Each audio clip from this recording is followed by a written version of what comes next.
Hello. So today we're going to be bringing the Quincy Permabrew combination back, and this time I'm going to be ramping up the difficulty a little bit and taking it on Ravine, which is going to be very interesting. Ravine is definitely a difficult map. I'd say probably one of the more difficult maps out of the maps that exist, but it's going to be a lot of fun. There's a really cool Quincy spot, which I guess is kind of obvious. It's where the intersection is. Because of that, and all of the hard rounds are going to be not odd rounds, even rounds where like 96, 98, that kind of stuff comes down. I'm going to have to get something to kind of cover the other side, so I decided I'm going to try to do that with a Robo Monkey. So we'll have like a permabrewed Robo Monkey on the other side being able to do some work. So that's going to be really fun. It's nice to be able to get Quincy down really early, and we can use Quincy to kind of rip apart the early game. There was a little bit of a mishap here. I tried to get away with just a triple darts in the early game, but I came into a big roadblock on round 40 with that, and it required me to actually get a juggernaut down at the bottom to be able to take out the ceramics on round 40, which is pretty useful because the juggernaut's going to be very good to kind of knock back all the ceramics there. So if I could have had just, instead of gone for that triple dart, just straight up bought a juggernaut there, then that would have saved me whatever that triple dart would have cost. But other than that, that's just a little minor mistake. Everything else is pretty good, and it's a very nice run. So I have the one juggernaut that's a 402 on that side. It just shoots up straight into that bridge and kind of takes down everything from there. These juggernauts really are like the meta now. They're just so powerful, and a lot of these buffs have been really nice. They push back stuff, they have great pierce, they really can deal with ceramics very well. And in the early game specifically, on a lot of these expert maps that have a lot of walls, they just do so much. Specifically like Ravine and Dark Dungeons, they're just insane. So you see the juggernauts everywhere now, and that will allow me to beat round 40, and it's time to move on. I'm going to go for my permabrew right here. In the meantime, it's going to be a stim that will be buffing Quincy and a main Moab, and with that plus a 030 Super Monkey. I don't even cross path it because I do want to get the the permabrew a bit before, on round like 80, 81, beginning of 81. And if I go for the cross path on the Robo Monkey, then I'm gonna have to buy it later, and I don't need that power of the cross path on the other side, so there's just no point in getting it earlier. I then will get this heli. This will become a Moab shove later to stall out rounds, which is very needed. As you saw if you watched the last video with this strategy I used, went for Elite Defender, which allowed me to not stall at all, and it became a big issue. So with stalling, I'll be getting my abilities back for every round, which is going to be a very nice thing, because with the difficulty ramped up from Ouch to Ravine, I'm definitely going to need that, so that will be nice. And the Robo's also just going to be doing great. I do find that the Robo was lacking a little bit, so there could be some optimizations, because I was forced to buy some stuff later on 98, which you'll see later. But I guess I'll let the rest of the mid-game play out. I kind of speed through it. The late game takes like a bit more of the focus in the video, so I'll come back in the 90s. See you soon.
So I get the permabrew, and immediately I'm doing a lot more damage. I go for the cross path on the Robo Monkey, so we have that working out and doing a lot of damage. And then I go for the double discount as before. That's going to save a lot of money on the Robo and the Moab Shove, all that fun stuff. That will allow me to also get drums and the call to arms for a discounted price, which will save a lot, which will be very, very cool. So we have all of that working, and now I can just push on for quite some time. I'll be able to beat all of these other rounds pretty early on. I can also do a lot of micro on the main Moab to kind of deal with that kind of stuff. I don't need to stall at round 94 because 95 will just come like that super easy. All the odd rounds were just really, really easy. There was just no issue, and I can even stall them out to get abilities back and all. 96 took a bit of tries, but I was able to get it by waiting for the call to arms to come back up, and I could just use Moab Shove to kind of deal with that. Out of all the rounds, that one probably took me the longest, more specifically compared to 98, just because I didn't give in and buy something for 98, which ended up being a big thing. I go for that glue strike. I will need that definitely for 100, so I'll grab that just for now, because why not?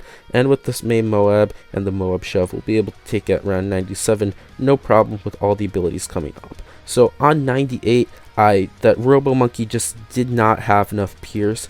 I could have tried getting like a Abyssal Warrior on that side, but I didn't really get that to work out. I just got Condor though to drag all the BFBs over onto the lane that had Quincy, where Quincy will have more Pierce and be able to take things out. So that was a bit of an expensive patch around 98, but it was kind of necessary. I do have a good amount of cash though, 20k going into 100, but unfortunately this is where things go sour, because I'll show the closest attempt here. So basically I was betting on for 100 using this trick now with the Condor. Well, I was betting that Quincy CTA and Glyke would just destroy it, which it did not happen.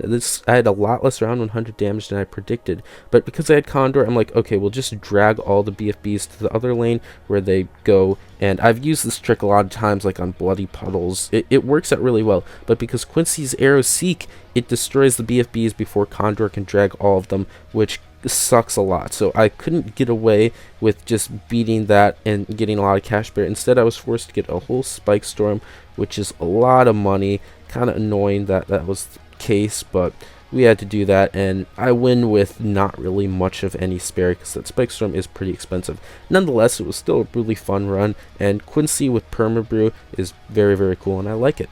Thanks for watching. If you want to help out the channel, you can check out these new videos, like and subscribe for more content, support the channel by becoming a member, and joining the Discord to chat with the community. Bye!